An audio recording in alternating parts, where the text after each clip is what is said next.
குழப்பத்தில் ஜனாதிபதி எனுர நாமல் விடுத்துள்ள சவால். தமிழ் தேசிய கூட்டணியை அரசியலில் இருந்து அகற்ற வேண்டாம், வெளியான அறிவிப்பு. யாழ் செம்மணியில் நடைபெறவுள்ள போராட்டம், தமிழரசு கட்சி விடுத்துள்ள அறிவிப்பு. உலக நாடுகளுக்கு செக் வைத்த ஈரானின் அதிரடி முடிவு. ஈரானை கைப்பற்றும் அமெரிக்காவின் ரகசிய திட்டம், மனம் திறந்த டொனால்ட் ட்ரம்ப். ஈரான் அமெரிக்காவின் கடும் மோதல், பதிலடி அச்சுத்தால் பதற்றத்தில் உலக நாடுகள். ஜனாதிபதி அனுரகுமார திசாநாயக்க பெறப்பட்ட மற்றும் இன்னும் நிலுவையில் உள்ள வெளிநாட்டு நேரடி முதலீடுகள் பற்றிய தெளிவான மற்றும் துல்லியமான விளக்கத்தை வழங்குமாறு ஸ்ரீலங்கா பொதுஜன பெரமுன நாடாளுமன்ற உறுப்பினர் நாமல் ராஜபக்ஷ கேட்டுக் கொண்டுள்ளார். அரசாங்கம் உண்மையான புள்ளி விவரங்கள் குறித்து குழப்பத்தை ஏற்படுத்துவதாகவும் அவர் குற்றம் சாட்டினார். எக்ஸில் இட்ட ஒரு பதிவில் ஜனாதிபதி மற்றும் மூத்த அமைச்சர்கள் வெளியிட்ட முரண்பாடான அறிக்கைகளை நாமல் கடுமையாக விமர்சித்துள்ளார். ஜனாதிபதி அனுரகுமார திசாநாயக்கவின் நிர்வாகம் முற்றிலும் குழப்பம் இருப்பதாக தெரிகின்றது. 2025 ஆண்டின் முதல் காலாண்டில் தனது அரசாங்கம் 96 மில்லியன் அமெரிக்க டாலர்களை அந்நிய நேரடி முதலீட்டில் ஈர்த்ததாக ஜனாதிபதி ஆரம்பத்தில் கூறியிருந்தாலும் அவரது அமைச்சில் சுனில் ஹிந்துன்னெட்டி அந்த எண்ணிக்கை 650 மில்லியன் அமெரிக்க டாலர்கள் என்று கூறினார் என்று அவர் கூறியுள்ளார். பின்னர் தனது அறிக்கையை ஜனாதிபதி திருத்தி இந்த ஆண்டு இதுவரை தனது அரசாங்கம் 4.6 பில்லியன் அமெரிக்க டாலர் முதலீட்டு திட்டங்களை ஈர்த்துள்ளதாக கூறினர். இருப்பினும் இந்த தொகை இன்னும் நாட்டிற்குள் வரவில்லை. இந்த முரண்பாடான அறிக்கைகள் ஜனாதிபதி முழுமையான குழப்பத்தில் இருப்பதாகவும் தனது சொந்த நிர்வாகத்திற்குள் என்ன நடக்கின்றது என்பது அவருக்கு தெரியாது என்றும் கூறுகின்றனர். தனது உண்மைகளை சரியாக புரிந்து கொண்டு தன்னையும் நாட்டையும் குழப்பிக் கொள்வதற்கு பதிலாக ஏற்கனவே வந்துள்ள மற்றும் இன்னும் நிலுவையில் உள்ள எஃப்டிஐகளின் இரண்டின் தெளிவான பிரிவை வழங்குமாறு நான் ஜனாதிபதியை கேட்டுக்கொள்கின்றேன் என்று நாமல் மேலும் தெரிவித்துள்ளார். யாழ்ப்பாணம் அரியாலை சிந்துபாத்தி புதைக்குழி தொடர்பாக உண்மை கண்டறியப்பட்டு நீதி நிலைநாட்டப்பட வேண்டும் என்று கோரி நடைபெறவுள்ள போராட்டத்திற்கு இலங்கை தமிழரசுக் கட்சி ஆதரவு வழங்குவதாக அறிவித்துள்ளது.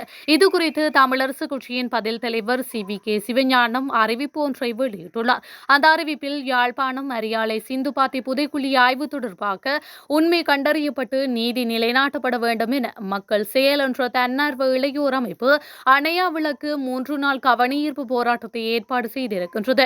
குறித்த கவனஈர்ப்பு போராட்டத்திற்கு முழுமையான ஆதரவு தெரிவிக்கும் முகமாக இலங்கை தமிழரசுக் கட்சி உறுப்பினர்கள் மற்றும் உள்ளூராட்சி மன்றங்களின் உறுப்பினர்கள் யாவரும் எதிர்வரும் 24/6/2025 செவ்வாய்க்கிழமை அன்று காலை 9:30 முதல் நண்பகல் 1:30 மணி வரை கலந்து கொண்டு எமது கட்சியின் ஆதரவினை தெரிவிக்க வேண்டும் என கேட்டுக்கொள்கின்றோம் என அவர் மேலும் தெரிவித்துள்ளார். உலக கச்சா எண்ணெய் போக்குவரத்தின் முக்கிய பங்காக உள்ள ஹார்முஸ் நீரிணையை மூட ஈரான் முடிவு செய்துள்ளதாக அதிர்ச்சி தகவல் வெளியாகியுள்ளது. இந்த நிலையில் ஹார்முஸ் நீரிணையை மூட ஈரான் நாடாளுமன்றமும் அனுமதி அளித்துள்ளது.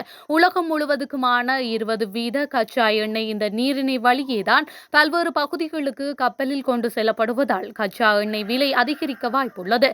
எனவே கச்சா எண்ணெய் விலை உயர்ந்தால் பெட்ரோல், டீசல் விலைகளும் உயர வாய்ப்புள்ளதாக தெரிவிக்கப்பட்டுள்ளது. கடந்த 2 வாரங்களாக ஈரான், இஸ்ரேல் நாடுகள் மோதலில் ஈடுபட்டு வருகின்றன.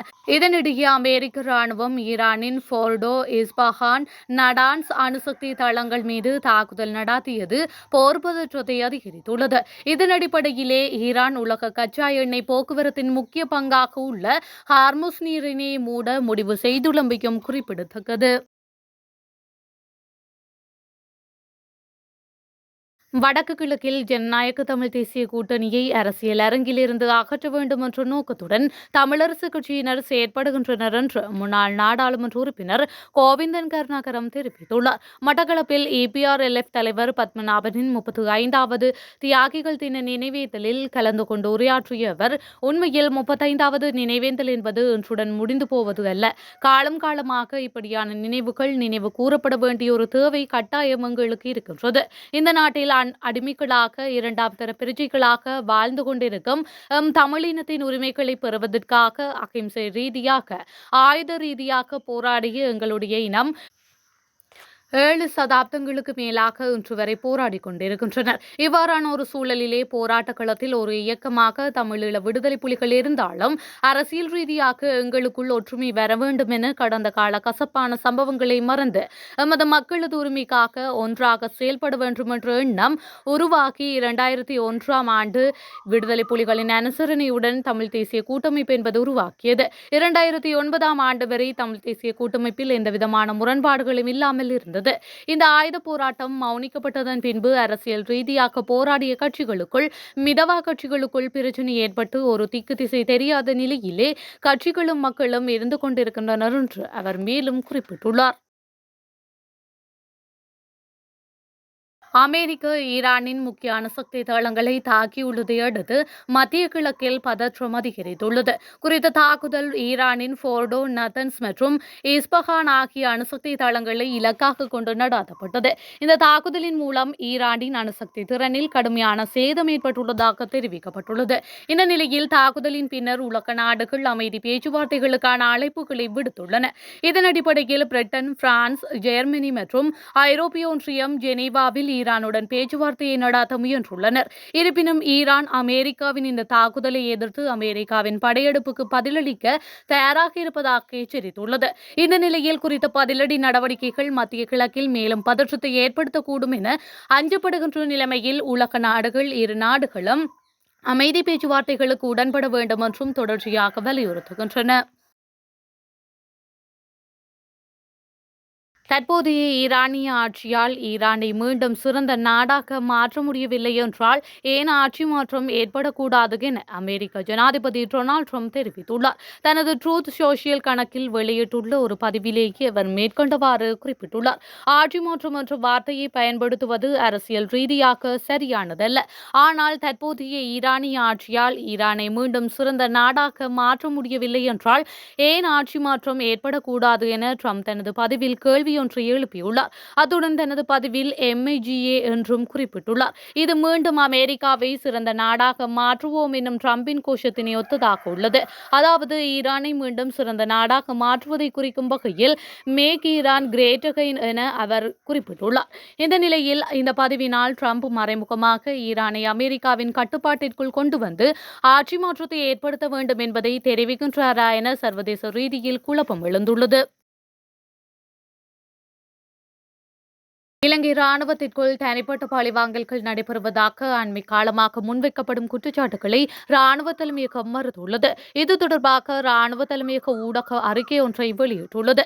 குறித்த அறிக்கையில் மேலும் தெரிவிக்கப்பட்டுள்ளதாவது ராணுவ தளபதி அண்மையில் போலியான ஆவணங்களின் அடிப்படையில் ராணுவத்தின் அதிகாரிகள் சிலரை ராணுவத்திலிருந்து இடைநிறுத்தியுள்ளதாகவும் இன்னும் சிலரை இடைநிறுத்த முயற்சிப்பதாகவும் சமூக வலைதளங்களில் அண்மை காலமாக சில பதிவுகள் பரவிக் கொண்டிருக்கின்றது.